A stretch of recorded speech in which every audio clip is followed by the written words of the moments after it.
The 61st episode of RE0 is what happens when you put 3 of the series' most theatrical characters in one place and have them contend with words, weapons, and song. The second half of the season went from showing all 6 arenas to just 3, and now basically just 1. These 3 don't share the stage with anyone else, as the only unrelated scene comes after the credits. That seems rather appropriate, considering the focus on this as Liliana's most important performance, a culmination of her life's journey to be the greatest bard in a situation where she isn't just trying to move hearts, but save lives. So, a good time to show us the fullness of her story. That's not only because the context lets us better appreciate what the moment means to her, but because the way her journey shaped her ethos makes her an ideological counter to Sirius's own beliefs about connecting to others. Liliana's last name is Masquerade, which can describe a masked ball, but also means to disguise oneself, to assume the appearance of something one is not. I submit that all 3 of these characters have elements of this meaning embedded in their stories, which we'll explore alongside the more obvious conflicts. Let me interject for a quick note about the rest of the videos covering the series. This is probably the last time I will do episode-by-episode coverage of a show. It turns out YouTube sort of hates serialized content, and only reaction-type creators putting things out the same day seem to thrive, and that's definitely not what I'm interested in doing. That's why I sadly had to wind down the Casual Monday concept that I'd so looked forward to, but I didn't want to orphan this Season 3 coverage since I already made videos for the first half. This does give me one last chance to do something I'd intended to add to that weekly show concept, though. In the comments, ask me a question about this series, or this season, or any wild speculation you have, anything at all related to the anime-only version of RE0. I'll pick a couple I find interesting and answer them in the next video, and then we'll just continue doing that for the brief remaining time that I am doing weekly coverage. Sound fun? I hope so. Now, let's get back to the episode. So there are essentially 3 conflicts here. The physical fighting between Priscilla and Sirius, which we'll get to later, the contending for influence over townspeople between Liliana and Sirius, and a debate over what love is, or how it should be experienced, or what connection is, that all 3 take part in. We noticed similarities between the powers Liliana and Sirius wield all the way back in the premiere. Liliana's songs were unusually inspirational to those listening, powerful enough to prompt Subaru to sing along with appropriate verse and melody despite the song never having existed before she started playing it. But Sirius's authority linked people so strongly that they shared everything they were thinking or feeling or physically experiencing, even unto death.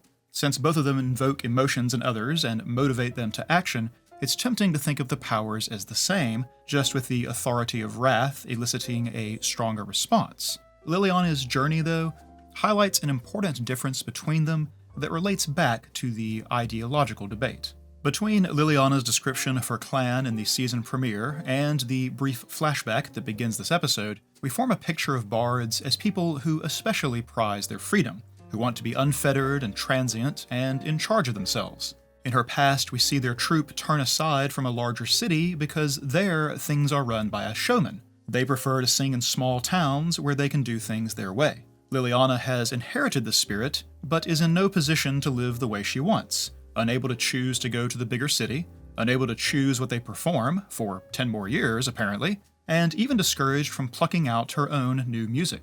It's all too stifling, and so she sets out on her own.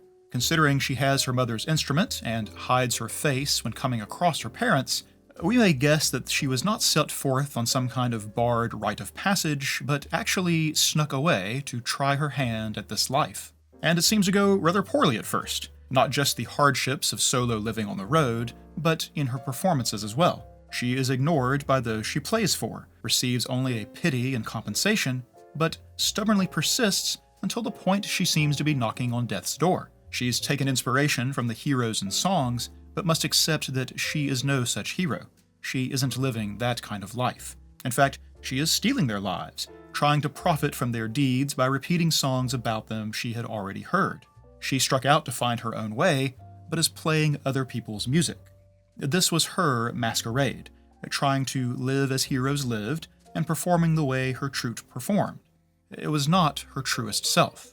Thus, her threshold moment comes the morning after she so chastised herself. where a refreshing drink of water at dawn becomes an awe-inspiring moment of beauty and serenity.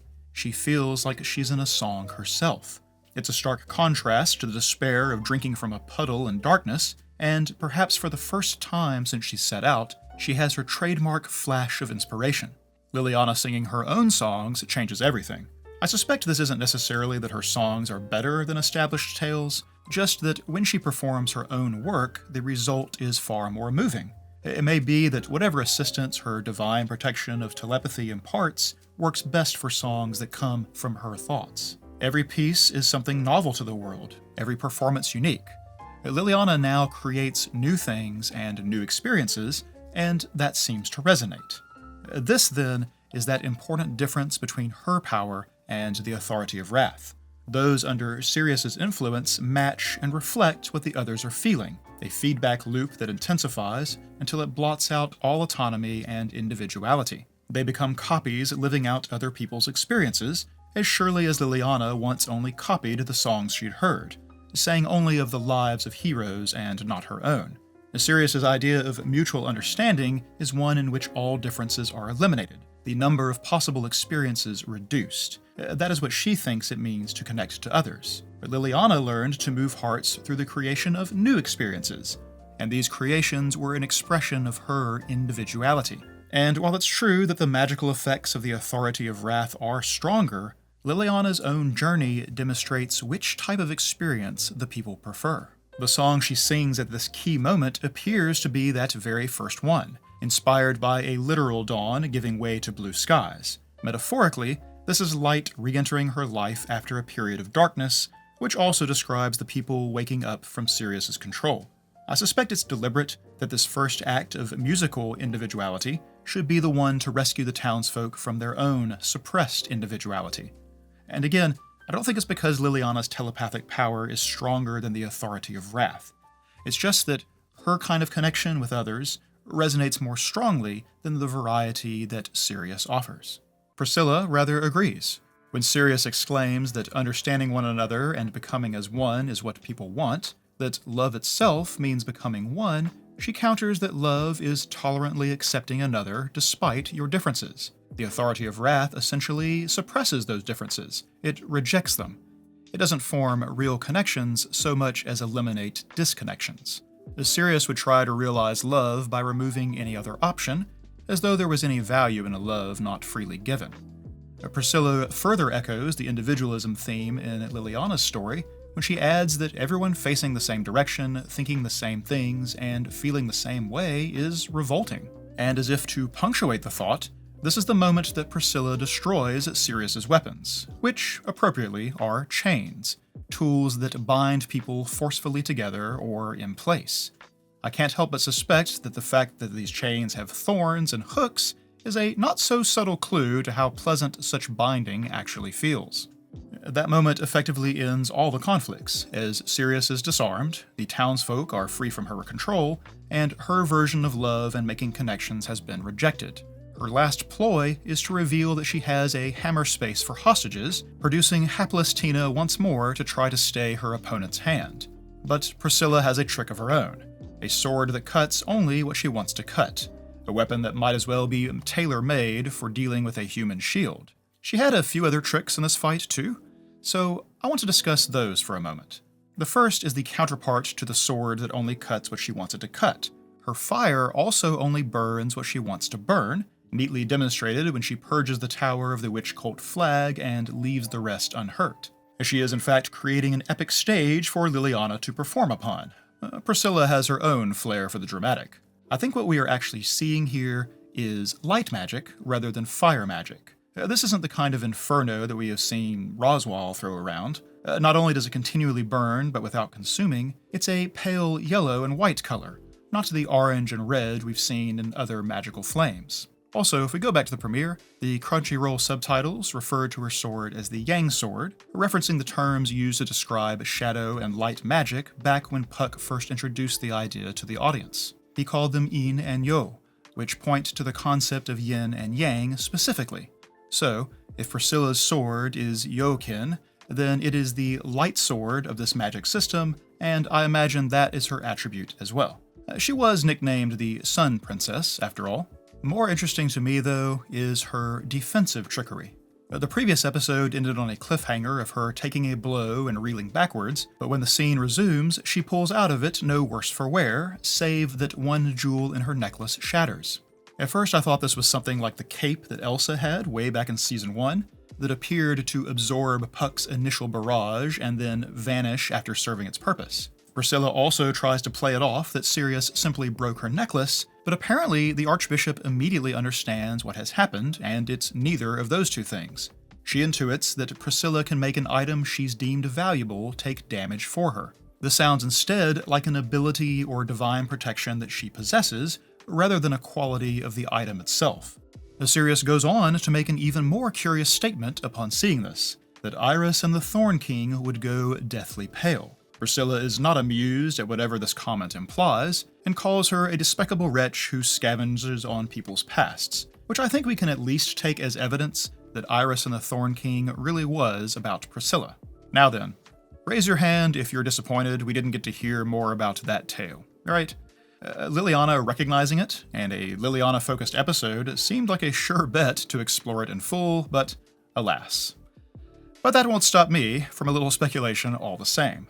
Sirius observing Priscilla make an object take damage for her, and then commenting about Iris and the Thorn King going pale, suggests that this act, a precious thing being sacrificed for her, would appall or shock the Iris of the story. That makes me think the story must also involve sacrifice, but not of a possession. Most likely, the sacrifice of a person. And now, I find myself wondering a little more about this ability of Priscilla's, combined with the things that I've already observed about her personality. She's haughty and prickly and quick to throw insults, generally behaves in a way that keeps others at arm's length. We learn she's had 8 husbands that showered her with gift after gift, and maybe the items that shatter were some of these gifts, but that kind of sounds like someone who marries for money or status rather than love, right? A transactional arrangement rather than a romantic one? Heck, just since we last saw her in Season 1, she managed to find a new husband, marry, get widowed all over again, inheriting his lands and influence, which makes me think maybe she targets well-appointed men at the end of their lives. Like I said last time, Priscilla doesn't connect to anyone. It's probably why she is immune to Sirius's power. Instead, she declares that everything in this world belongs to her. When Sirius destroyed the tower to disrupt Liliana's song, Priscilla even demanded to know what she thought she was doing to her property, though whether she means the tower or Liliana or both, I can't tell. But when Liliana falls into the water and all the townspeople are dismayed and rush to help, Priscilla is unmoved, preferring instead to commentate on the noisy crowd and on Liliana's performance. We might suspect that Priscilla is simply incapable of forming a connection with another person, except for the way she initially reacted to Sirius bringing up Iris and the Thorn King. Is this version of Priscilla we have known just a masquerade? A way she pretends to be to distance herself from who she was in the past? With no other context, I presumed that Priscilla must have experienced a tragic romance and swore off letting herself become so vulnerable again. She hardens her heart, keeps a healthy distance from everyone else, and perhaps even conditions herself to think of all others as unworthy of her efforts or commitment. But what if this emotional defense mechanism is actually a reaction to a magical defense mechanism? Whatever power it is that makes the jewelry break instead of her. Sirius specifically says she can make an item she's deemed valuable take damage for her, and the annoyed expression that follows each breakage does suggest that Priscilla valued these accessories. What if it wasn't limited to items, though? What if anything Priscilla valued could be made to take damage meant for her? And worse, what if she couldn't control what was chosen? Suddenly, forming attachments to others is a liability. A fatal blow meant for her would kill a loved one instead, and surely Priscilla would lay some of the blame on herself. In a manner of speaking, her love for them is why they died. If this describes the tragedy I'm assuming exists in the Iris and the Thorn King story, then Sirius's comment about Iris going deathly pale to see a piece of jewelry die instead would make some sense. And Priscilla's habit of avoiding any connection to other people would especially make sense. In fact, intentionally transforming herself into someone materialistic and transactional in relationships would be something kind of noble. sacrificing the person she was to ensure no one else ever has to sacrifice for her again.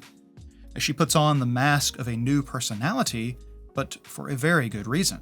Now, this again is me building speculation on top of speculation, but I do have a good reason for suspecting she cannot choose where the redirected damage goes. In a word, balance. With her sword, she can choose exactly what its fire burns and exactly what part of a stroke connects or passes through. The single strike that shears off Tina's chains, passes harmlessly through her body, and cuts Sirius instead is a powerful demonstration of how strong this ability to choose where the damage goes really is. A defensive power where she cannot choose, then, seems like a kind of balancing mechanic. Since the words for shadow and light magic invoke the yin and yang idea, and since those are often invoked together as balancing concepts, I find it plausible that Priscilla would be balanced in this way. And honestly, the way it gives a completely different explanation for her personality is just too interesting for me to ignore. Now, I do still think she has not addressed the past wound in her heart, and it's something that still dogs her and weakens her. It's all the more tragic if she persists this way because of fearing to risk the alternative. And I think she and Sirius actually share this problem in common.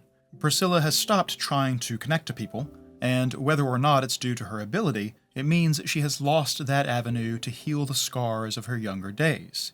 Sirius believes she loved Betelgeuse, proclaims that they loved one another and were married, but the lady doth protest too much, methinks. What she described in the fight with Regulus sounded much more like a one-sided affair, with a bit of the obsessive stalker variety to boot.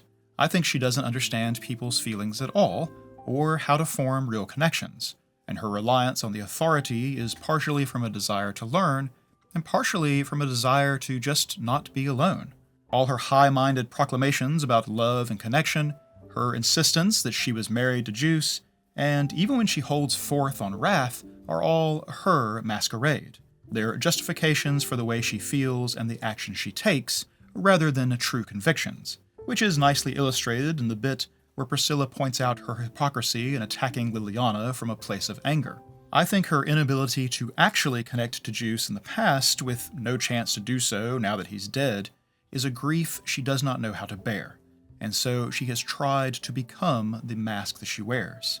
Even at the moment of defeat, Sirius asks if Priscilla understands her pain, and it struck me to wonder if she meant that Priscilla might also feel bereft over the loss of a husband. That would have been an authentic way the two of them could have connected, made tragic by coming far too late and in the wrong circumstance entirely. And I feel like Priscilla could have taken this meaning as well, because she rejects it, saying she can die all alone, still embracing her falsehoods.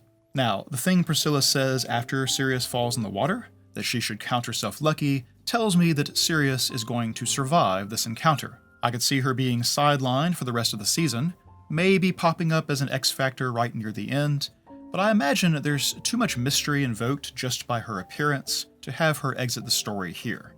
She'll be a real problem to deal with without Liliana around, unless something about this ideological debate changes her going forward. For now, she and Priscilla both seem unresolved to their pasts, which gives each of them future room for growth.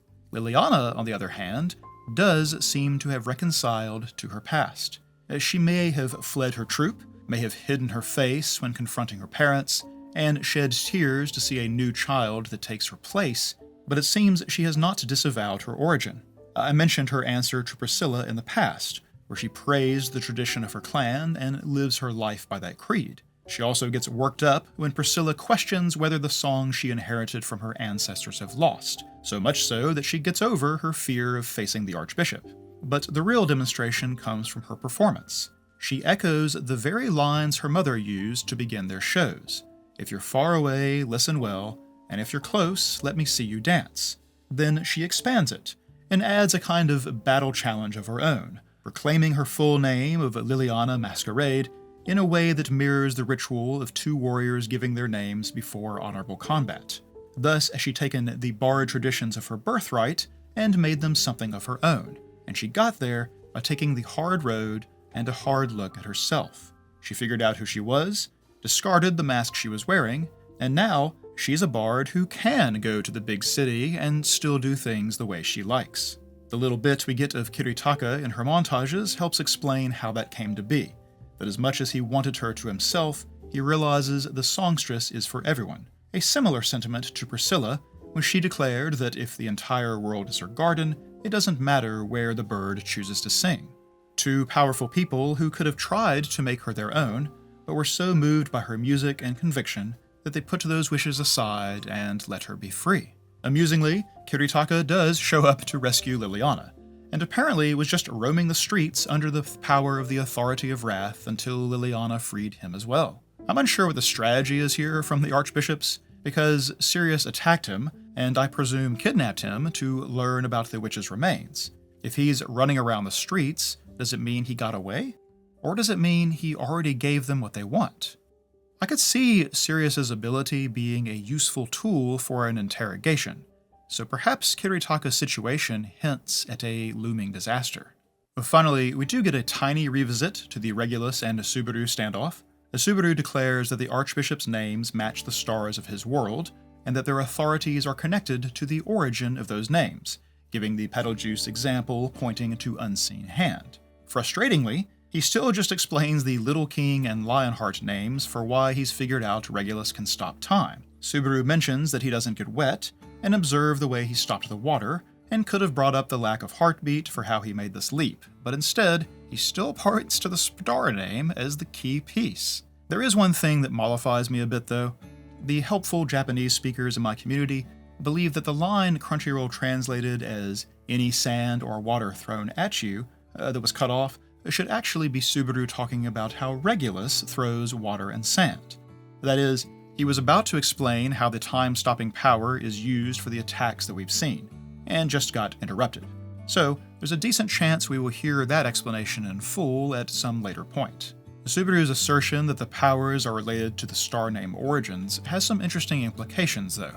It may lead him to intuit something we don't yet have evidence for. For example, a copula means little goat, the Latin name for the Greek mythological figure Amalthea that suckled Zeus in his infancy. In some accounts, though, it's the name of the nymph that owns the goat, and said goat is so terrifying in appearance that Zeus eventually skins it to wear into battle to frighten his enemies. That version seems to line up with the copula we know and her personal tastes, but there's adjoining myths in which it is the goat's name, and this goat's horn, when sheared off, becomes the cornucopia, the horn of plenty that is filled with whatever its owner desires. The Subaru's choice of name origin for her could potentially change how they approach her, at least if he gets drawn into her conflict or can communicate with someone who is. The other name he knows, though, Alfard, is really going to throw him for a loop. That word means the individual, so named because there are no other bright stars nearby. Subaru doesn't know about Lai Batankaitos, and so won't realize how ironic Alfard actually is. I don't think it presages disaster or anything, it's just an amusing realization awaiting discovery. I will float one possibility though. We're predicting a third Archbishop of Gluttony to match the three great maw beasts, which at the moment seem like three separate beings, or at least separate bodies. But it's possible that what we see could be the power we observed from the white whale, the ability to make two copies of itself. If that's the case, would it stand to reason that the one whose name means the individual is the most likely candidate for the main body? That would be Subaru leveraging star knowledge to solve a mystery, after all. If it was me, and I could make two copies of myself, those would be the ones I send into harm's way, so maybe that points instead to the unknown possible third as the true Archbishop. But it's also hard to get your gluttonous fill if you sit at home safe and sound, so maybe self-preservation wouldn't actually win out. At any rate, the series has now doubled down on the star connections affecting the plot, so we get to sit back and start anticipating the connections. Lastly then, Subaru may have intuited Regulus's power, but not exactly how to counter it. He's sure it has something to do with the wives, but other than talking about getting them out of the Little Kingdom, he seems to have left it up entirely to Emilia to sort out. Add that to the pile of examples of this improved, healthy relationship they share, as Subaru puts the fate of this conflict in her hands, and his confident demeanor means he is sure she will succeed. Alright, that's all I've got. Reminder to ask me your questions, and we will start that up next week. Bye-bye.